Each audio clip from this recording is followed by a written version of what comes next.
کہ مختصر سے بیان میں نے دو ٹاپک کور کرنے ہیں کہ شب قدر دراصل ہے کیا، شب قدر ہمیں کس وجہ سے ملی، اور پھر ایک عظیم ہستی کا بھی آج ذکر خیر ہوگا، سبحان اللہ، مولائے کائنات شیر خدا حضرت مولا علی کرم اللہ تعالی وجہ الکریم، اللہ ان کی بھی برکتیں ہم سب کو نصیب فرمائے۔ سب سے پہلے ہم چلیں گے قرآن پاک کے 30ویں پارے کی طرف۔ 30th پارے میں بڑی کمال کی صورت ہے، اور ذرا آپ سمجھیے گا، قرآن میں کسی بات کا تھوڑا سا ذکر آ جائے نا وہ بھی بڑی بات ہے۔ قرآن میں ذکر آنا یعنی رب کا کلام، اور صبح قیامت تک نمازوں میں اس کی تلاوت ہوتی رہے گی، مگر اس رات کی اہمیت سمجھیں کہ کسی ایک آیت کے ذریعے بیان نہیں کیا اللہ نے، شب قدر کو ڈیفائن کرنے کے لیے قرآن پاک کی ایک پوری سورت سورہ قدر نازل کر دی گئی، یعنی پوری سورت only for define one night. Try to understand the significance of that night. اس رات کی اہمیت سمجھنے کی کوشش کریں کہ جس کی اہمیت بیان کرنے کے لیے قرآن کی ایک پوری سورت نازل ہو رہی ہے۔ اور اللہ کریم قرآن میں کیا فرماتا ہے؟ بسم اللہ الرحمن الرحیم، اِنَّا أَنزَلْنَاهُ فِي لَيْلَةِ الْقَدْرِ وَمَا أَدْرَاكَ مَا لَيْلَةُ الْقَدْرِ لَيْلَةُ الْقَدْرِ خَيْرٌ مِّنْ أَلْفِ شَهْرٍ تنزل الملائكة والروح فيها بإذن ربهم من كل أمر سلام هي حتى مطلع الفجر۔ اب پہلے ذرا اس کے معنی کو سمجھیے۔ اللہ فرماتا ہے بے شک ہم نے اس قرآن کو شب قدر میں نازل کیا۔ یہ رات کتنی مبارک ہے کہ اس رات قرآن نازل ہوا ہے، رمضان میں قرآن نازل ہوا اور پھر اس رات، خاص اس رات میں نازل ہوا۔ اچھا، یہاں ایک تھوڑی سی بات سمجھنا ضروری ہے کہ قرآن دو صورتوں میں نازل ہوا ہے۔ لوح محفوظ سے آسمان دنیا پر جب نازل کیا گیا تو وہ لیلۃ القدر میں نازل کیا گیا، اور آسمان دنیا سے ہمارے آقا علیہ الصلوۃ والسلام کے قلب منور پر 23 سال کے عرصے میں درجہ بدرجہ بتدریج حضرت جبریل امین لے کر قرآن حاضر ہوتے رہے، وحی لاتے رہے، اور یہ 23 ایئرز کے عرصے میں نازل ہوا۔ یہاں جو بات ہو رہی ہے وہ لوح محفوظ سے آسمان دنیا پر نزول کی بات ہو رہی ہے۔ اچھا، اب اس رات کے بارے میں سبحان اللہ اتنی احادیث اور اتنے فضائل بیان ہوئے کہ شب قدر کو قدر والی رات کیوں کہتے ہیں؟ پہلا سوال تو یہ ہے۔ تو اس شب میں سال بھر کے احکام نافذ کیے جاتے ہیں، اور فرشتوں کو سال بھر کے کاموں پر مامور کر دیا جاتا ہے، پورے سال کے آرڈرز دے دیے جاتے ہیں، ان کو یوں سمجھیے کہ ان کو ڈیڈیکیٹ کر دیا جاتا ہے کہ یہ سال بھر کے آپ کے کام ہیں۔ اور اس رات کو شب قدر اس لیے بھی کہتے ہیں کہ اس رات میں جو عبادتیں کی جاتی ہیں اس کی قدر کی جاتی ہے، وہ مقبول ہو جاتی ہیں، اس لیے بھی اس رات کو شب قدر کہا جاتا ہے۔ بخاری شریف کی حدیث سنیے، حضرت ابو ہریرہ رضی اللہ تعالیٰ عنہ راوی ہیں، نبی پاک علیہ الصلوۃ والسلام نے ارشاد فرمایا، جس نے اس رات میں ایمان اور اخلاص کے ساتھ شب بیداری کر کے عبادت کی تو اللہ تعالیٰ اس کے سابقہ صغیرہ گناہوں کو بخش دیتا ہے۔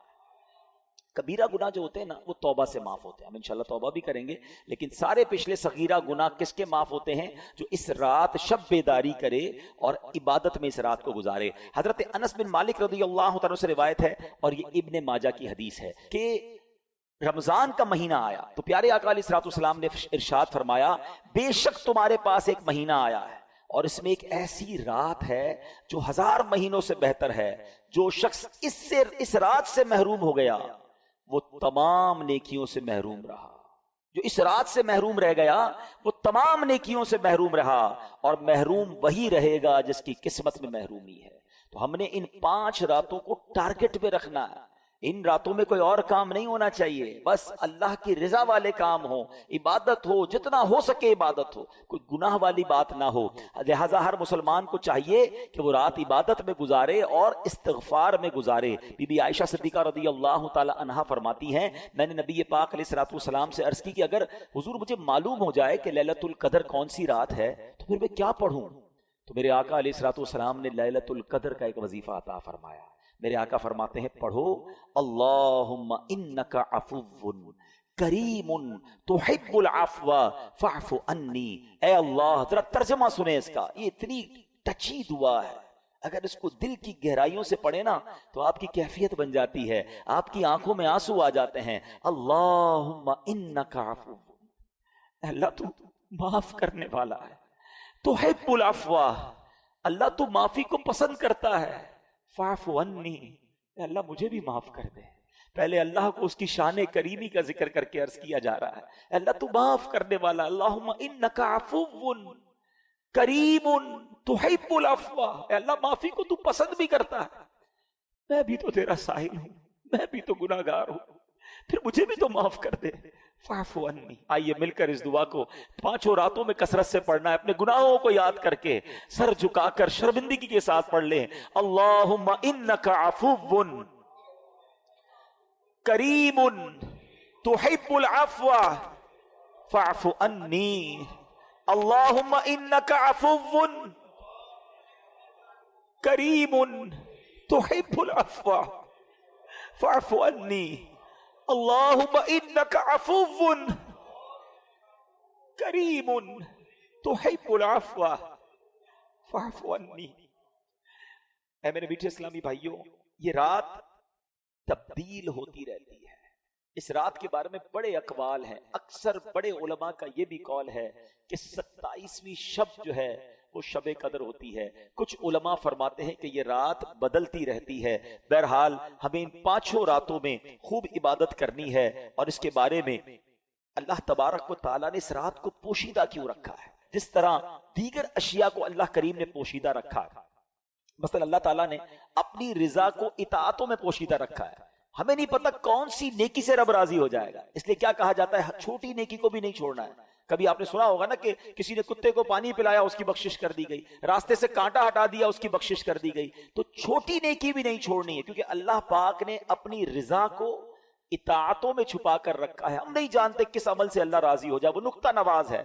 تو بندہ ہر نیکی کرتا جائے، کیا معلوم اس سے میرا رب راضی ہو جائے. بالکل اسی طرح اللہ تبارک و تعالیٰ نے اپنے غضب کو گناہوں میں چھپا رکھا ہے. ہم نہیں جانتے کون سا گناہ اللہ کے غضب کے باعث بن جائے. بعض اوقات ہمیں لگتا ہے چھوٹا سا گناہ ہے اور وہی رب کی ناراضی کا باعث بن جاتا ہے. تو بندہ اپنے آپ کو گناہوں سے بچاتا رہے. اسی طرح اللہ نے اپنے اولیاء کو اپنے بندوں میں چھپا کے رکھا ہے. ہمیں نہیں پتا کون اللہ کا ولی ہے. ایون ہو سکتا ہے آج ہماری ماشاءاللہ اس مسجد میں اللہ کے اتنے ولی کے نام پر یہ مسجد بنی ہے، اولیاء کرام کے بھی سردار ہیں، غوث اعظم رضی اللہ تعالیٰ عنہ. ہو سکتا ہے یہاں بھی کوئی اللہ کا ولی بیٹھا ہے، ہم نہیں جانتے. تو اس کا فائدہ کیا ہوا کہ چونکہ اولیاء کرام کو رب نے بندوں میں چھپا کر رکھا ہے، تو اب بندہ سب کے ساتھ عزت سے بات کرے، اپنے ملازم سے بھی عزت سے بات کرے، غریب سے بھی عزت سے بات کرے. کیا پتا کہ وہ اللہ کا ولی ہو جس سے میں بدتمیزی کر رہا ہوں، جس کو گالیاں نکالتا ہوں. لوگ اپنے ملازمین کو گالیاں نکال رہے ہوتے ہیں، ان کو ایسے ڈانٹ رہے ہوتے ہیں جیسے غلام بنا لیا ہے. نہ کرو ایسا. ٹھیک ہے وہ غریب ہے، تمہارا ملازم ہے، اگر وہ اللہ کا ولی ہوا نا، ویسے بھی کسی ولی نہ بھی ہو، مسلمان ہے تو اس کی تعظیم کرنی ہے، اس کو دل نہیں دکھانا. لیکن اگر وہ اللہ کا ولی ہوا تو یاد رکھیے گا میٹھے اسلامی بھائیوں، میں نے اب تک جتنا میرا مطالعہ ہے وہ تھوڑا سا یہ ہے کہ 2 ہی چیزوں کے بارے میں پڑھا ہے جس میں رب اعلان فرماتا ہو، رب کی طرف سے یہ اعلان ہو کہ جس نے یہ 2 کام کیے وہ ایسا ہے جس نے اللہ سے جنگ کی ہے. ایک سود کھانے والا، سود کا کام کرنے والے کے بارے میں پڑھا، اور دوسرا کسی نے اگر اللہ کے ولی سے دشمنی کی وہ ایسا ہے جس نے اللہ سے جنگ کی. یہ 2 کام کرنے والا برباد ہی ہوتا ہے. تو بندوں سے عزت سے پیش آئے، تو یہ اللہ کی مشیت ہے. اسی طرح رب نے یہ لیلۃ القدر کو بھی پوشیدہ رکھا تاکہ ہم ان 5 راتوں میں تلاش کریں، عبادت کریں. ورنہ ہم تو ایسے نکمے لوگ ہیں، ایک رات پتہ چل جاتی تو باقی راتوں تو پھر ویسے ہی سارے بھول جانے تھے. چلو اس بہانے 5 راتیں تو مسجدیں بھرتی ہیں، ان 5 راتیں تو سجدے ہوتے ہیں، کچھ عبادت ہوتی ہے. تو بہرحال میرے میٹھے اسلامی بھائیوں، ہمیں اس کو سمجھنا ہے. اچھا آگے قرآن فرماتا ہے وما ادراک ما لیلۃ القدر، تم نے کیا جانا لیلۃ القدر کیا ہے. اچھا یہ قرآن کا بڑا خوبصورت اسلوب ہے، it's a beautiful style of Quran. جب قرآن کو کوئی چیز انفسائز کرنی ہے، ہماری اٹریکشن چاہیے، ہمیں بتانا ہے کہ دیر از سم تھنگ اسپیشل، تو قرآن خود ہی ہم سے سوال کر رہا ہے وما ادراک ما لیلۃ القدر، تم نے کیا جانا لیلۃ القدر کیا ہے. ہماری اٹریکشن لی جا رہی ہے. عرب زبان کا بھی ایک اسلوب ہے. آپ دیکھیں سورہ قاریہ میں القارعۃ مل قارعہ وما ادراک مل قارعہ، قرآن وہاں بھی ڈیفائن کر رہا ہے قیامت کو. تو اب سوال کیا جا رہا ہے کہ تم نے کیا جانا قیامت کیا ہے، قارعہ کیا ہے، پھر فوراً اس کے بعد قرآن اس کو ڈیفائن کرتا ہے کہ وہ دن کیسا ہوگا۔ یہاں بھی قرآن نے یہ اسلوب اختیار کیا، اللہ کا کلام کہہ رہا ہے وما ادراک ما لیلۃ القدر، تم نے کیا جانا لیلۃ القدر کیا ہے۔ پھر آگے خود قرآن بتا رہا ہے لیلۃ القدر خیر من الف شہر، یہ رات 1000 مہینوں سے بہتر رات ہے۔ اب 1000 مہینوں کا مطلب کیا ہوا؟ 83 years and 4 months، اپروکسیمیٹلی 83.5 سال۔ یہ سوال ذہن میں آ سکتا ہے کہ قرآن نے 100 سال نہیں کہا، 150 سال نہیں کہا، 1000 مہینوں کی کیلکولیشن کہاں سے آئی؟ سبحان اللہ۔ اس کے پیچھے بہت سارے شان نزول علماء نے بیان کیے۔ ایک شان نزول یہ ہے کہ نبی پاک علیہ الصلوۃ والسلام نے بنی اسرائیل کے ایک بہت عظیم بزرگ کا واقعہ صحابہ کرام کو سنایا۔ ان کا نام تھا حضرت شمعون رضی اللہ تعالیٰ۔ واقعہ کیا تھا؟ واقعہ یہ تھا کہ وہ اللہ کے بڑے ولی تھے، بڑے جاندار بھی تھے، بڑی اللہ کی انہوں نے عبادت کی، اور ایسی عبادت کی کہ 1000 مہینوں تک وہ روزانہ روزہ رکھتے تھے، رات کو عبادت کرتے تھے اور جہاد بھی کرتے تھے، اور بڑے طاقتور بھی تھے، ان پر کافر قابو نہیں پا سکتے تھے، اور بڑی چال چل کر بڑی مکاری کے ساتھ انہوں نے ان کو گرفتار کیا، اور پھر ان کو یوں سمجھے کہ ٹکڑے ٹکڑے کر کے شہید کیا گیا۔ بڑا ظلم بھی ہوا ان کے اوپر، پھر جنہوں نے ان کو شہید کیا ان پر عذاب بھی نازل ہو گیا۔ بڑا طویل واقعہ، میں اس کو شارٹ کر کے بیان کیا میں نے۔ اچھا، اب جب یہ واقعہ نبی پاک علیہ الصلوۃ والسلام نے صحابہ کو سنایا نا، تو صحابہ کرام علیہ رضوان جو تھے ان کا مائنڈ سیٹ کمال کا تھا، ایسے کمال کے صحابہ ہیں سبحان اللہ۔ اب جب یہ واقعہ سنا، اب آپ نے بھی سنا، میں نے بھی سنا، ہمیں تو لگتا ہے کہ یار کتنے بڑے بزرگ تھے ماشاءاللہ، کتنی عبادت کی، کتنا ثواب کمایا۔ وہ فوراً اپنی نیکیوں کے بارے میں فکر مند ہو جاتے تھے، کہتے حضور یہ پہلی قوم والے تو آگے بڑھ گئے، ہماری تو عمریں ہی چھوٹی ہیں، 1000 مہینے تک تو وہ روزے رکھتے رہے، 1000 مہینے تک تو رات عبادت کرتے رہے، جہاد کرتے رہے، 1000 مہینوں کا مطلب 83.5 سال اپروکس، ہماری تو عمر 60 70 80 سال، یہ تو ہمارے پاس ٹائم ہی نہیں ملتا، اتنا ٹائم ہی نہیں ہماری لائف میں، وہ نیکیوں میں آگے بڑھ گئے۔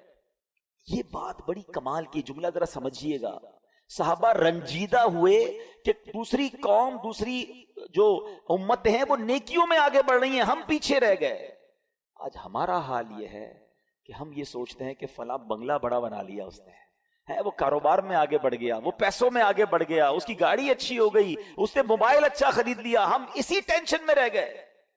مجھے آج تک یہ بات سمجھ نہیں آتی کہ جو کسی کا گھر، کاروبار یا اس کی ویلتھ دیکھ کر ڈی مورلائز ہوتا ہے، اپنے آپ کو پیچھے فیل کرتا ہے، وہ کسی تہجد گزار کو دیکھ کر کیوں نہیں پیچھے فیل کرتا کہ یار یہ تہجد پڑھتا ہے میں نہیں پڑھتا، یہ روز قرآن پڑھتا ہے میں نہیں پڑھتا، یہ دین کا کام بھی کر رہا ہے، کاروبار بھی کر رہا ہے، میں تو صرف کاروبار کر رہا ہوں، میں تو دین کو ٹائم ہی نہیں دے رہا۔ میں اپنے آپ کو اس وقت کیوں شائع فیل نہیں کرتا، اس وقت کیوں میرے دل میں یہ بات۔ یہ صحابہ کرام کا انڈرسٹینڈنگ لیول تھا کہ جب بھی وہ کسی کو نیکیوں میں آگے بڑھتے دیکھتے وہ چاہتے ہم بھی آگے بڑھے۔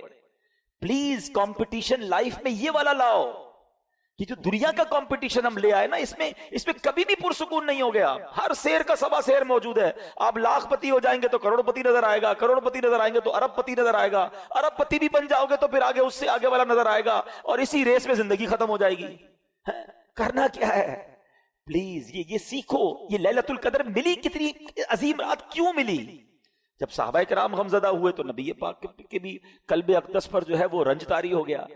تو میرے آقا علیہ الصلوۃ والسلام کے جب دل پر رنج طاری ہو، یہ رب کو کب گوارا ہے؟ جبریل امین آئے کہ حضور آپ غمزدہ نہ ہو، اللہ کریم نے آپ کی امت کو ایک رات ہر سال ایسی عطا کر دی ہے، جو اس رات میں عبادت کر لے گا حضرت شمعون کی ان 1000 مہینوں کی عبادت سے زیادہ ثواب کما لے گا۔ لیلۃ القدر خیر من الف شہر، برابر نہیں کہا قرآن نے کہ وہ رات 1000 مہینوں سے برابر ہے، نہیں، قرآن کہتا ہے 1000 مہینوں سے افضل ہے۔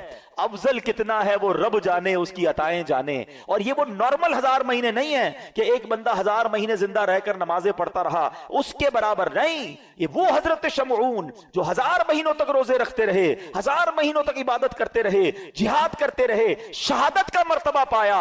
اللہ اکبر، نبی پاک کی کرم نوازی سے، اللہ کے حبیب کی امت ہونے کی برکت سے اللہ نے ایک رات ہر سال دے دی کہ جو اس ایک رات میں عبادت کر لے حضرت شمعون کی ان 1000 مہینوں سے عبادت سے زیادہ ثواب کما لے گا۔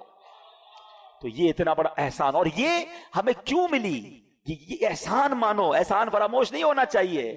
یہ سب کچھ ملا ہے نبی پاک کے صدقے، ایمان ملا ان کے صدقے، رمضان ملا ان کے صدقے، قرآن ملا ان کے صدقے، سچی بات تو یہ ہے رحمان ملا ان کے صدقے۔ وہ کیا ہے جو در مصطفیٰ سے ہم نے پایا نہیں ہے؟ جس کو اتنا کچھ نبی پاک کے صدقے ملا ہو، اس کی تو زندگی ان کی محبت میں گزرنی چاہیے، اس کی تو زندگی ان کا گن گاتے ہوئے گزرنی چاہیے، ان کی سنتوں پر عمل کرتے گزرنی چاہیے۔ تو اے میرے میٹھے اسلامی بھائیوں، اب سمجھ لو یہ کتنی بڑی رات ہے۔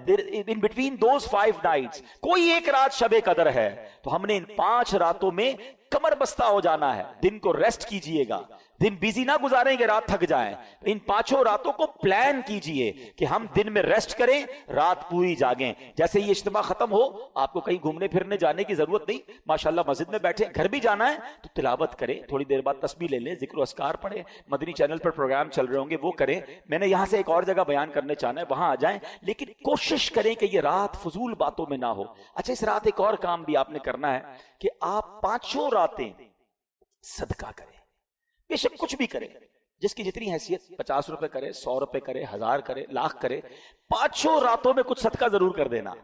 جو رات لیلۃ القدر ہو گئی، تمہارا صدقہ لیلۃ القدر والا صدقہ ہو جائے گا۔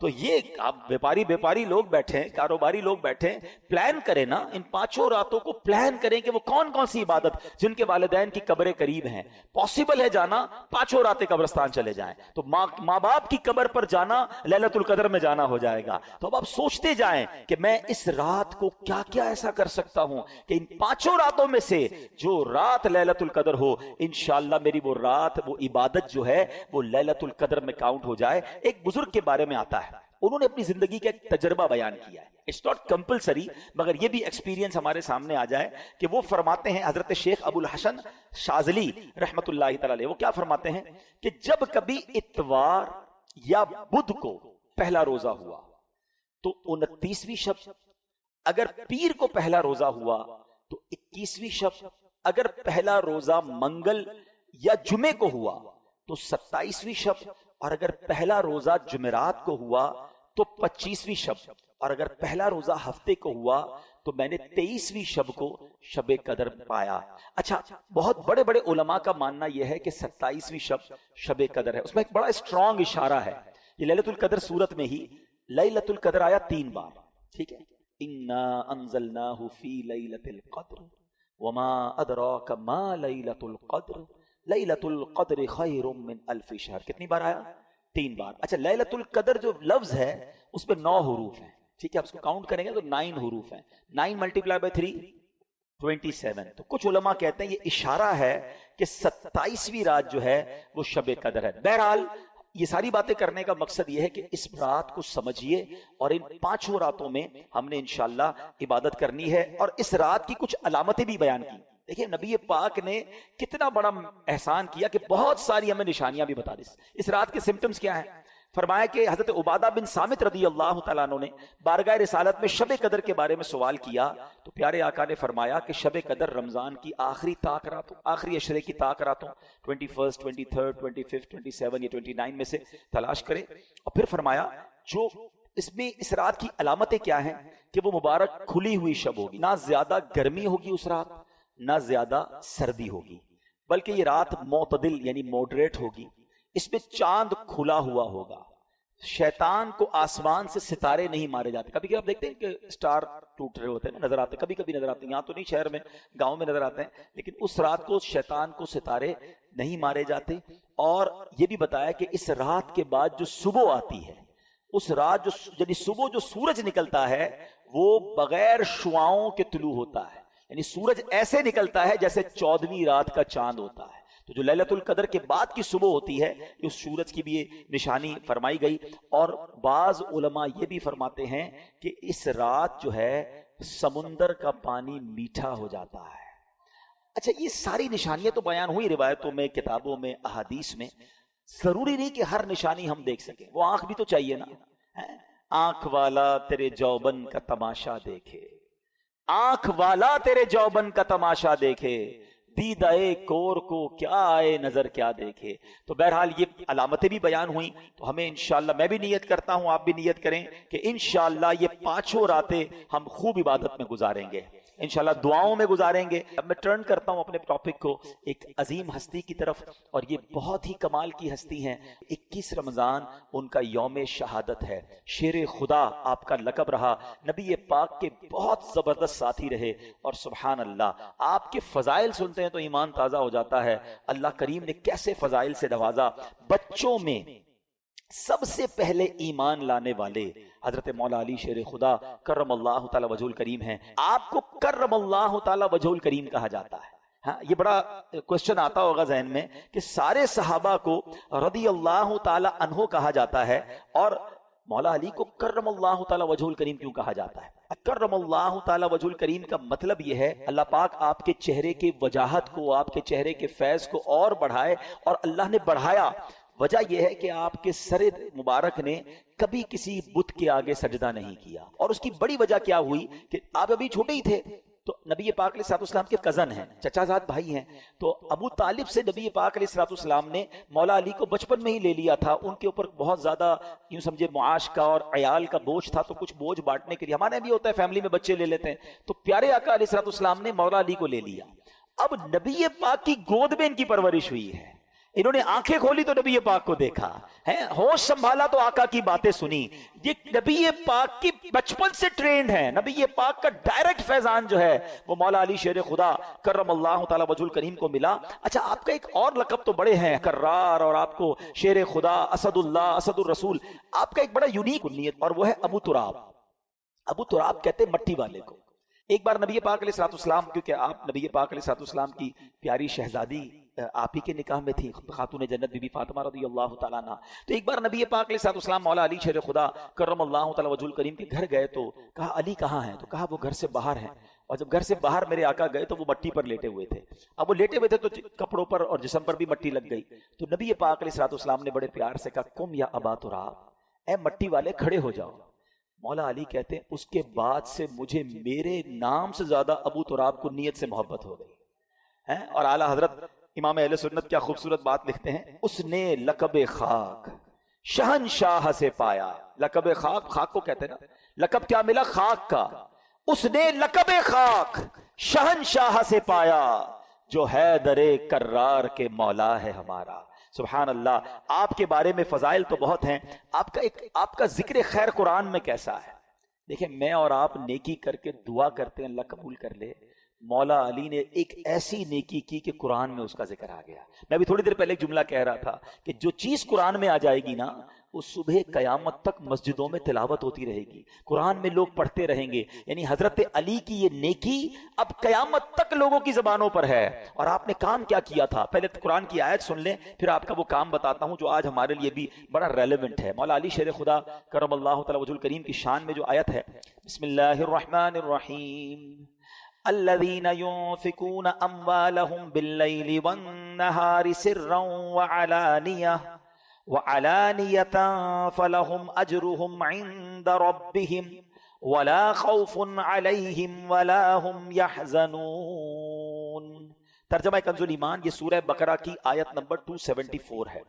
وہ جو اپنے مال خیرات کرتے ہیں رات میں اور دن میں، چھپے اور ظاہر، ان کے لیے ان کا انعام حصہ ہے ان کے رب کے پاس، ان کو نہ کچھ اندیشہ ہو نہ کچھ غم۔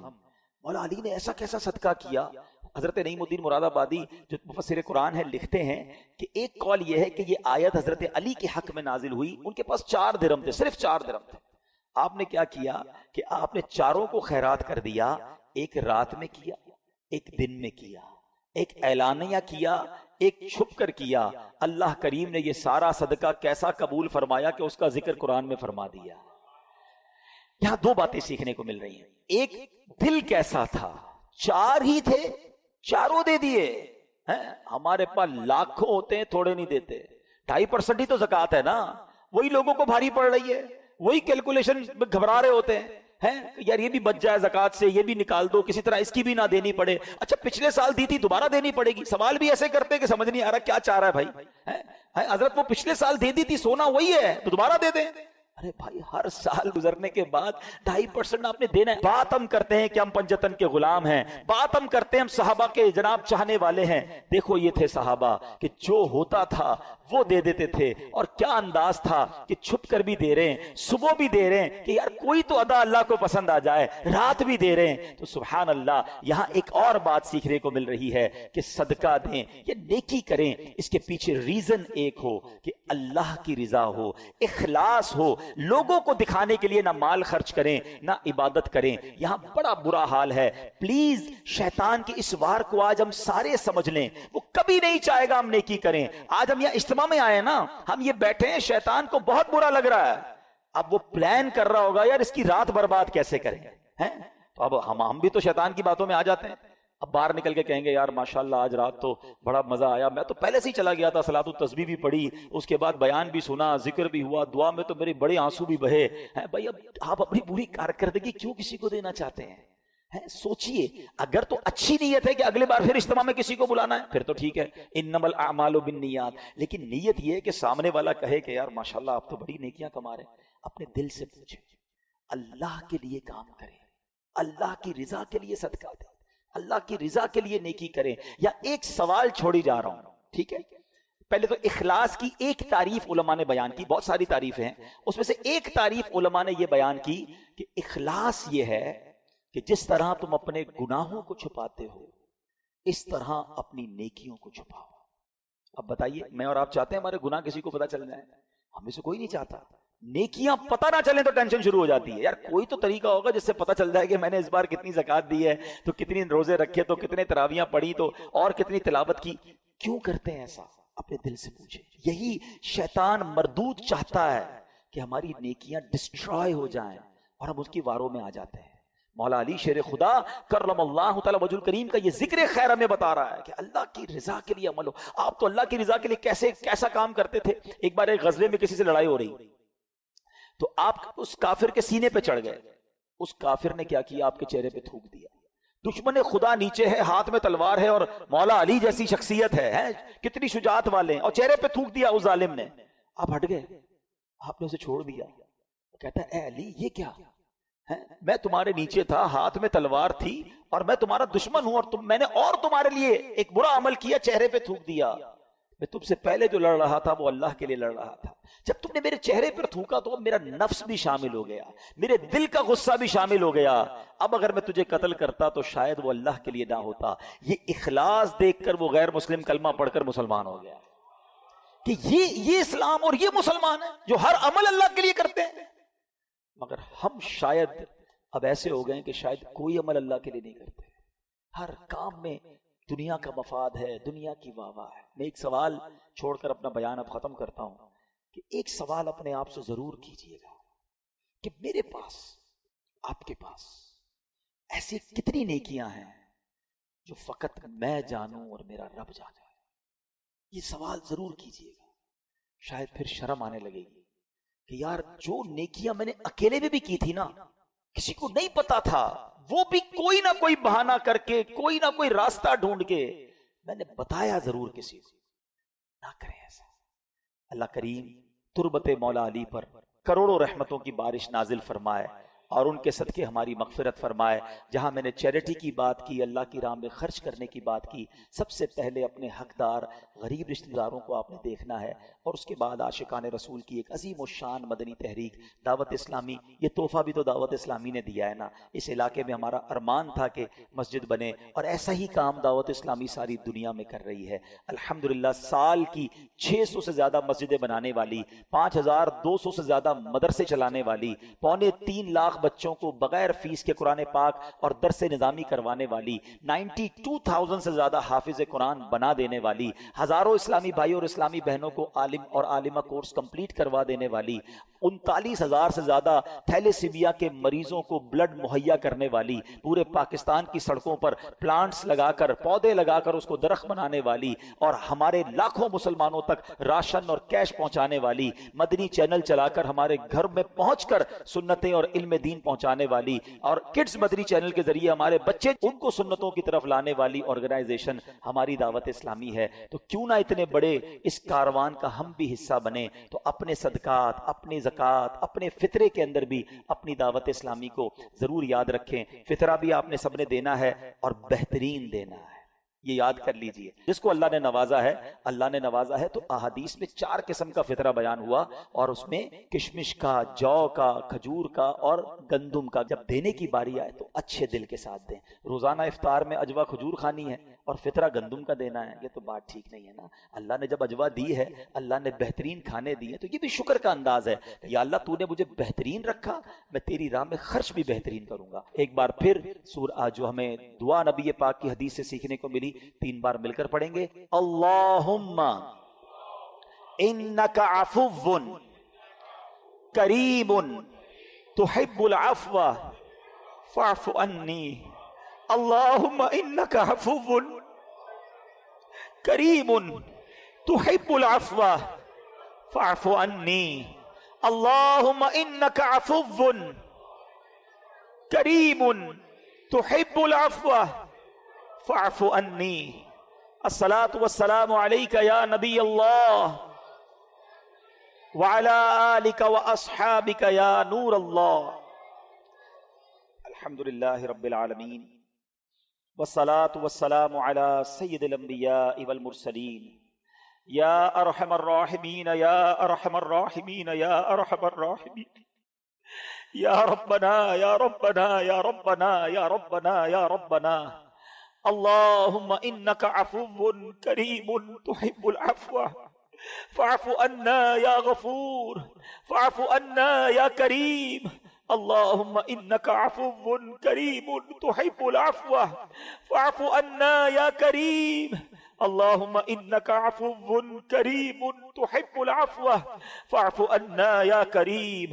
اللہم اجرنا من النار اللہم اجرنا من النار اللہم اجرنا من النار.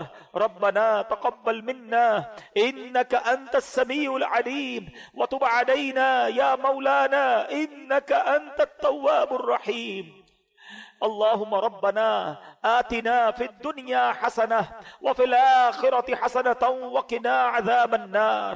اللہم ربنا لا تؤاخذنا یوم القیامہ اللہم ربنا لا تؤاخذنا یوم القیامہ. اللہم انا نسألک الامن یوم الخوف اللہم انا نسألک الامن یوم الخوف. ربنا لا تؤاخذنا یوم القیامہ ربنا ولا تحملنا ما لا طاقة لنا به واعف عنا واغفر لنا وارحمنا انت مولانا فانصرنا على القوم الكافرین.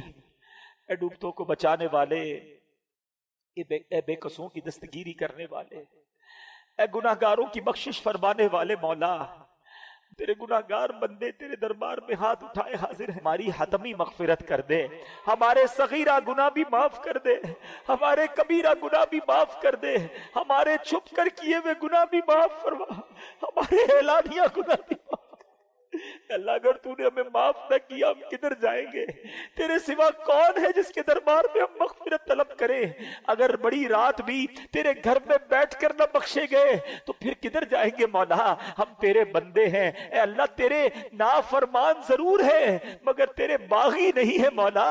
تجھی کو اپنا رب مانتے ہیں، تیرے حبیب علیہ السلام کے امتی ہیں، ان سے محبت کرتے ہیں. اے رب کریم بس آج ہم پر نگاہ رحمت فرما دے. اگر تو نے ہم سب کو جنت میں داخل کر دیا، تیری جنت میں کوئی جگہ کم نہیں پڑے گی، تیرا کچھ نہیں جائے گا، ہمارا بیڑا پار ہو جائے گا. اے اللہ بس آج ہماری حتمی مغفرت فرما دے، ہم سے صدا کے لیے راضی ہو جا، جنت الفردوس ہمارا مقدر کر دے.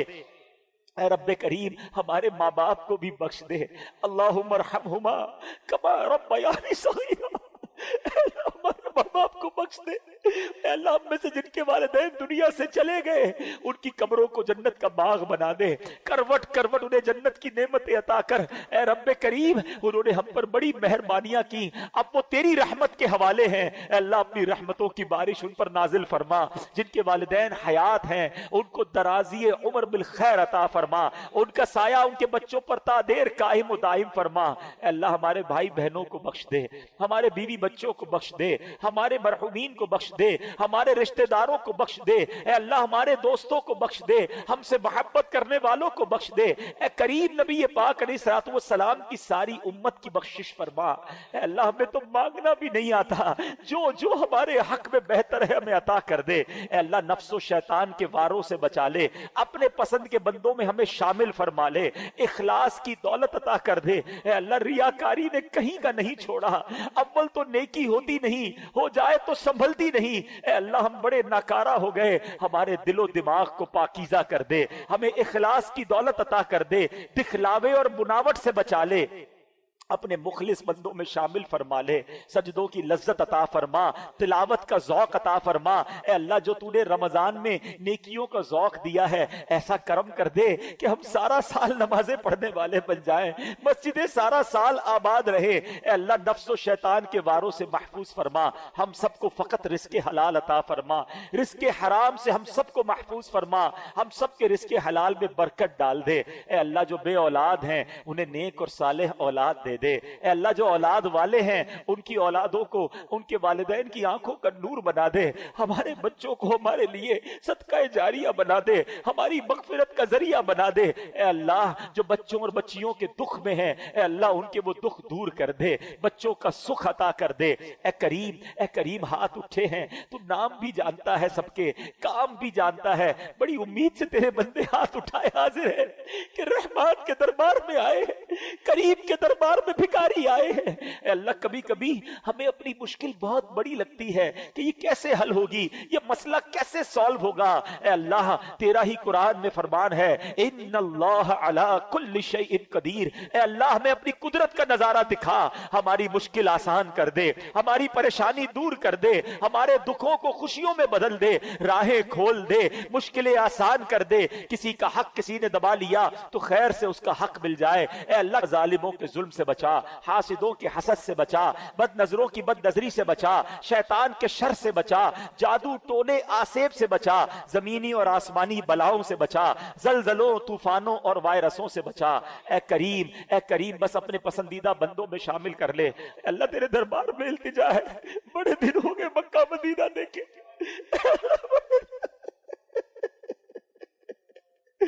کریم مولا جلدی مکہ دکھا دے، جلدی کعبہ دکھا دے، تیرے حبیب کا روضہ دکھا دے۔ اے اللہ اسی سال ہمیں حج کی سعادت عطا فرما، بار بار سال میں کئی بار نبی پاک کے روضے کی حاضری ہمارا مقدر فرما دے، اور جب ہمارا وقت آخر ہو ہمیں ایمان اور عافیت کے ساتھ میٹھے مدینے میں موت عطا فرما، جنت البقیع میں مدفن عطا فرما، جنت الفردوس میں پیارے آقا کا پڑوس نصیب فرما۔ اے اللہ ہماری دعوت اسلامی کو ترقی عطا فرما، قبلہ امیر اہل سنت، تمام علماء اور مشائخ اہل سنت اور ہمارے والدین کا سایہ ہمارے سروں پر تا دیر قائم و دائم فرما۔